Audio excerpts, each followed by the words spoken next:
ପୂର୍ବରୁ କ'ଣ କ'ଣ ଆପଣଙ୍କର ସମସ୍ୟା ଥିଲା? ତାଙ୍କର ଗୋଡ଼ଟା ଟିକେ ଷ୍ଟିଫ୍ ହେଇକି ରହୁଥିଲା, ବିନ୍ଧୁଥିଲା ଟିକେ। ବାଁ ପଟ ହାତ ବି ପଛପଟକୁ ନେଲେ ନେଲା ଟିକେ ମାନେ ଇଏ ଷ୍ଟିଫ୍ ହେଇଯାଉଥିଲା।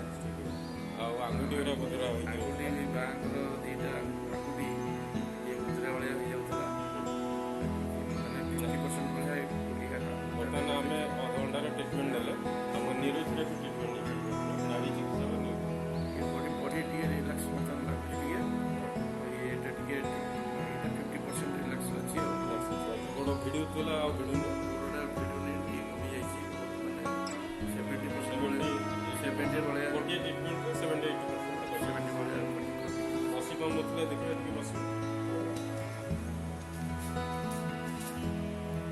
ଏଇଭଳିଆ ଚକମାଳି କରି ବସି ପାରୁନଥିଲେ।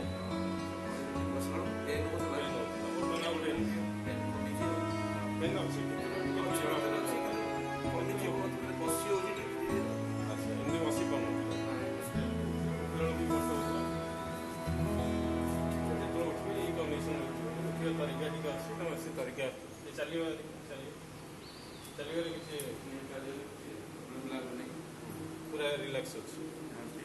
ଠିକ୍ ଅଛି, ଆଉ କିଛି ଦିନ ଟ୍ରିଟମେଣ୍ଟ ହେଲେ ତାର ସମ୍ପୂର୍ଣ୍ଣ ଧନ୍ୟବାଦ।